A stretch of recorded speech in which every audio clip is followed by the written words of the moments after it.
Hey, this is Brooke, functional medicine dietitian specializing in fertility, and this is the Fertility Dietitian podcast, where I help you uncover the barriers that are preventing you from optimizing your fertility and teach you how to work with your body to finally take home a healthy baby. Each week, I will be diving into different topics on fertility and sharing my perspective on physiology, metabolic health, nutrition, and lifestyle approaches that have helped hundreds of couples get pregnant even after years of heartache. My goal is to empower you with the knowledge you need to take back control of your fertility. Happy listening. This is a highly requested topic. I'm super excited to record this episode. It is complex, but hopefully you get some really helpful tips from it. If you've been trying to conceive for months or even years and no one has talked to you about your immune system, this episode is for you. And heck, even if you know you have an immune system concern, autoimmunity of some sort, listen in because there's probably some tips in here that you may not have heard before in relation to reproduction. One of the biggest misconceptions in fertility is that autoimmune diseases only matter once they've been diagnosed. But the reality is that autoimmunity often begins years, sometimes even a decade or more before your symptoms actually start appearing. During that time, the immune system can quietly create inflammation that affects everything from hormone production and egg quality to implantation and maintaining a healthy pregnancy. So today we're going to talk about why your immune system matters for fertility, how autoimmunity develops, why it has become so much more common, and most importantly, what you can do to calm immune dysfunction and create a healthier environment for pregnancy. I also want to start with something that I think is incredibly important. Having an autoimmune condition does not mean you cannot have a healthy pregnancy. Okay, I've worked with many couples where autoimmunity was one of the missing pieces. And when we stopped chasing symptoms and actually started improving the environment that the immune system was functioning in, inflammation came down, labs improved, and pregnancies followed. Your genes are not your destiny. They are simply instructions waiting for signals from the environment. Right. And I have a very, very personal story related to autoimmunity, which I'm not going to get into detail in today's episode, but I have recorded my personal story in the past. So we can link that episode also in the show notes. So let's talk a little bit about what autoimmunity means. So autoimmune diseases are now the third most common category of chronic illness behind cardiovascular disease and cancer. Women account for nearly 80% of autoimmune diagnoses and are about 4 times more likely than men to develop an autoimmune disease. There are now more than 100 recognized autoimmune conditions. Some of the more common ones include Hashimoto's thyroiditis, that's the one that I have, Graves' disease, rheumatoid arthritis, lupus, psoriasis, multiple sclerosis, celiac disease, also one that I have, and inflammatory bowel disease. Although these diseases affect different tissues, they all share something in common. They represent a loss of immune tolerance. And instead of recognizing what belongs in your body and what doesn't, the immune system begins reacting against your own healthy tissues. But here's what functional medicine asks and what conventional medicine often doesn't. Why did the immune system lose tolerance in the first place? Because autoimmune diseases don't simply just appear overnight. They develop over years through a combination of genetic susceptibility and environmental exposures that change how our genes are expressed. This is where epigenetics becomes so important. Your DNA may load the gun, but your environment pulls the trigger. Okay, so let's talk about that and really how autoimmunity affects fertility. Many people think of the immune system as something that only fights infections, but reproduction is actually one of the most immune dependent processes in the entire body. Think about it. A developing embryo contains half of your partner's genetic material. From an immune perspective, it is not completely yourself, right? Your immune system has to perform an incredible balancing act. It needs to remain strong enough to protect both mom and baby from infections while also becoming tolerant enough to welcome and support the embryo, or at least the foreign part of the DNA to make that embryo. This process begins before implantation, right? The uterine lining becomes populated with specialized immune cells, including uterine natural killer cells, macrophages, dendritic cells, regulatory T cells. And despite their intimidating names, these immune cells are not there to attack the embryo, or they should not be there to attack the embryo if functioning appropriately. In a healthy pregnancy, they help prepare the endometrium for implantation. They remodel blood vessels. They support placental development. They regulate inflammation and communicate with the embryo during the earliest stages of pregnancy. Implantation itself is actually a carefully controlled inflammatory event. Okay, so not all inflammation is bad. For a very short period of time, the immune system creates an inflammatory response that allows the embryo to attach. Immediately afterward, the immune system shifts toward a more tolerant, anti-inflammatory state so the pregnancy can continue developing. When immune regulation is disrupted, that transition may not occur efficiently. And instead, the body may remain in an overly inflammatory state or fail to develop the immune tolerance needed to support the pregnancy. Research has associated immune dysregulation and autoimmune disease with longer time to conception, implantation failure, recurrent miscarriage, placental dysfunction, pregnancy complications, including preeclampsia, which is actually related to placental dysfunction as well, and reduced IVF success rates. Now, that does not mean that autoimmunity is always the cause, but if you've experienced or been told that you have unexplained infertility, also known as underinvestigated subfertility, recurrent pregnancy loss, repeated implantation failure, thyroid antibodies, or multiple autoimmune conditions in yourself or your family, your immune system deserves a much closer look. So let's talk about a couple of specific autoimmune conditions. So Hashimoto's is really the fertility autoimmune disease that we see most often, or the autoimmune condition we see most often in our fertility clients.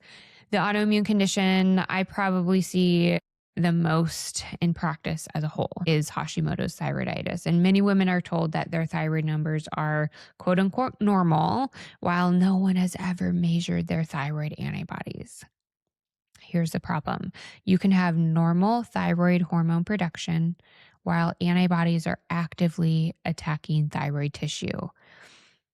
Several studies have shown that elevated thyroid antibodies are associated with an increased risk of miscarriage and fertility challenges, even when the thyroid hormone levels remain within normal laboratory ranges. This is why I almost always recommend evaluating thyroid antibodies as part of a comprehensive fertility workup.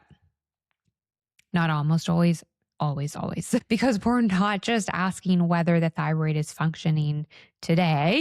We're asking whether the immune system is creating unnecessary inflammation that could interfere with fertility. Why are autoimmune diseases increasing? Why are they becoming so much more common? Well, our genes haven't changed dramatically in the past few generations, but our environment absolutely has. Many of the factors we now know influence immune regulation include environmental toxins.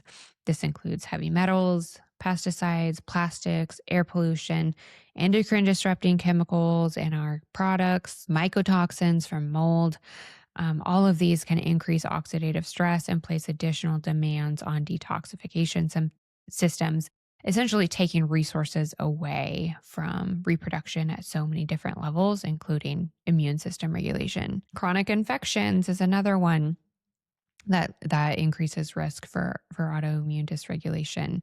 This can be viruses, bacteria, parasites, Lyme disease, periodontal disease, H. pylori, and other persistent infections that keep the immune system activated long after initial infection has actually resolved. I see H. pylori all of the time in practice in my unexplained infertility clients. Gut health, which also involves H. pylori, but nearly 70% of immune system or immune cells are actually associated with the gastrointestinal tract.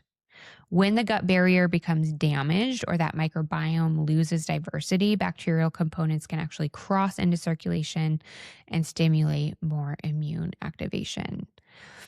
Circadian rhythm disruption is also really important to consider when looking at the immune system and its regulation. Poor sleep, night shift work, excessive artificial light, especially at nighttime, inconsistent sleep schedules all influence immune signaling and inflammatory pathways. Chronic stress is a big one. Your immune system and nervous system are constantly communicating. So persistent stress can actually shift immune balance toward a more inflammatory state while also impairing recovery and repair. Nutrient deficiencies, which really any of these conditions contribute to nutrient deficiencies, but we can see nutrient deficiencies outside of like poor gut health and chronic infections as well. So especially nutrient markers like vitamin D, selenium, zinc, omega-3 fatty acids, magnesium, iron, choline, B vitamins, and antioxidant nutrients. These all play a really important role in immune regulation. And there's typically a lot of low numbers in these categories, low intake among these nutrients in unexplained infertility cases as well. And blood sugar instability is another big one. Repeated glucose spikes and insulin resistance actually promote oxidative stress and chronic inflammation that influences immune function. A sedentary lifestyle is also something to consider, because regular movement actually helps regulate inflammation. It improves mitochondrial health, it supports lymphatic drainage, and improves insulin sensitivity, which again influences immune function. Okay, so those are things that can contribute to immune dysregulation, but how do we calm the immune system? Well, the goal is certainly not to suppress your immune system. The goal is to help it become more regulated. So step one is identifying and removing the triggers that are overstimulating it. So we have to ask why the immune system is actually sounding the alarm in the first place. Is there an infection? Maybe there's a food sensitivity. Maybe there's mold exposure or heavy metal toxicity. Maybe there's really poor sleep. Maybe there's a lot of insulin resistance or ongoing oxidative stress for one reason or another.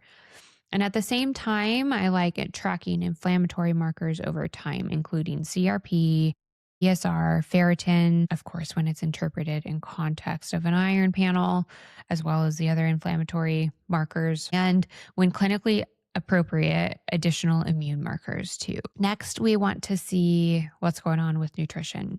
Your immune cells require an incredible amount of energy and nutrients to function properly.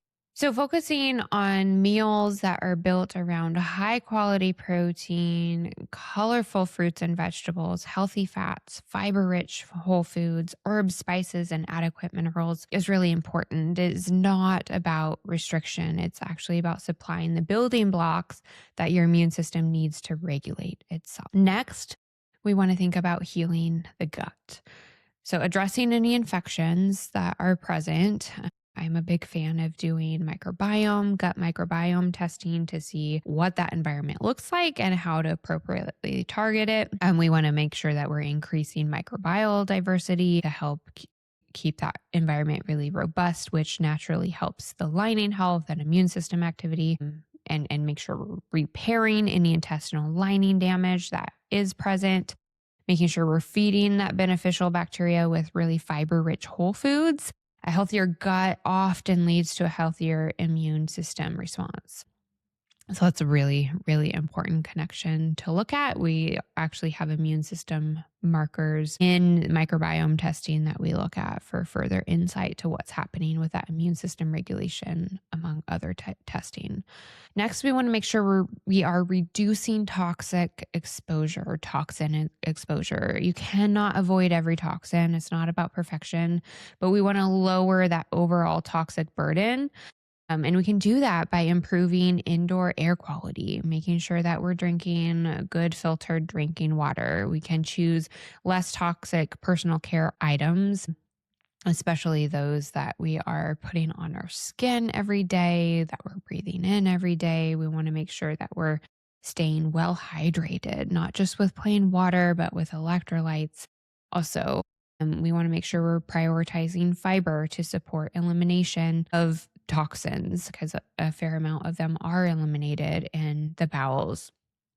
We want to make sure that we're sweating through exercise or sauna if appropriate.